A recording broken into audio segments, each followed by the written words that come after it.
Oh, please, after you. Oh, no, I couldn't. Please, after you. Oh, no, seriously, please, after you. Oh, well, I'm in no rush, so. Well, neither am I.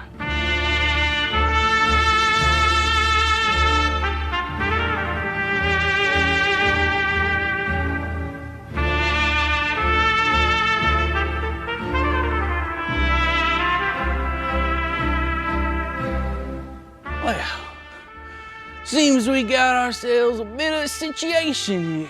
Well, we certainly do, because I'm not going through that door first. Well, neither am I. Please, come on in, sir. Yes, after you.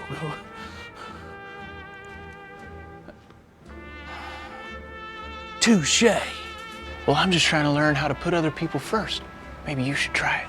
Well, I am. That's why I insist that you have it your way. Well, my way is for you to have your way. Well, for me to have it my way would also be for you to have it your way, which means for you to have it your way being me to have it my way would mean for you to have it your way. But then it would be back to me having my way, which is for you to have your way. Well, then we are now in a paradoxical dilemma. Sure enough. What are you guys doing? Oh, nothing. I'm just trying to teach John here a thing or two about being a little less selfish. And I'm just trying to teach Nathan how to put others first. Okay, well, I just came out here to see if either one of you wants one of these delicious powdered donuts. How delightful. But I must insist that John gets the first taste. Oh, no. I could never be so selfish. I insist that Nathan have the first taste. You guys do realize that by forcing the other person to have their way when they don't want to is the same thing as you getting it your way, right? She's got a point, you know. So, I will take it upon myself to have a donut. Oh, good. I wanted you to have it your way. Oh, no. You're not getting me that easily, my friend. I insist that you have the first donut. Why don't you both eat one at the exact same time?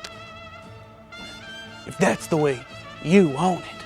Yes, we want you to have it your way. That's not what I...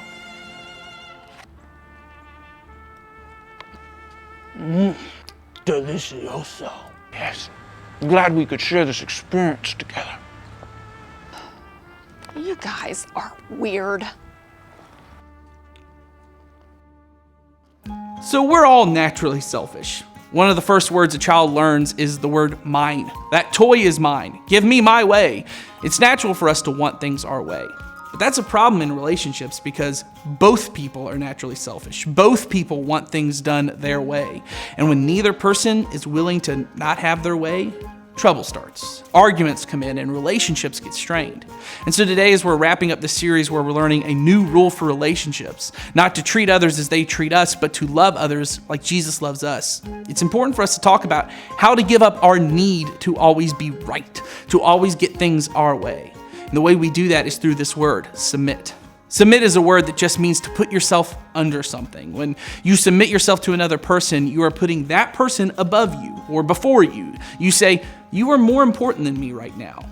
But see, no one wants to do that because submitting to someone else requires us to say, you get your way, you get to do what you want, and I may not. But still, an early follower of Jesus named Paul once wrote that other followers of Jesus should submit to one another out of reverence for Christ.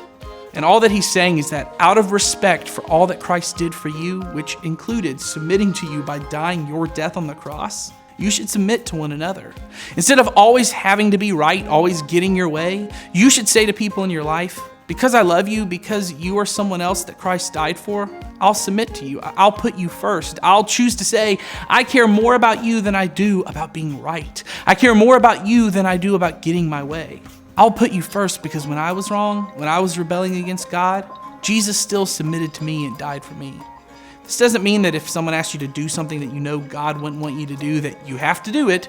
In fact, you have to submit to God before you submit to others. What I'm talking about is when you disagree with your mom or dad or brother or sister, and you so badly want them to know that you're right, that you'll argue and scream and tear them down instead of doing that. Choose to submit and let them win. Instead of forcing everyone to let you get your way, go to someone else and ask them what they want to do. It doesn't mean that you're wrong or that you're less important. It means that because you know how important you are to God, you are choosing to make them important to you. So this week in our lives, let's practice submitting to people in our lives. Let's choose not to always be right, to not always get the last word, to not always get our way, and to submit to one another out of respect for Jesus. Talk about that in your groups, and then we'll move on.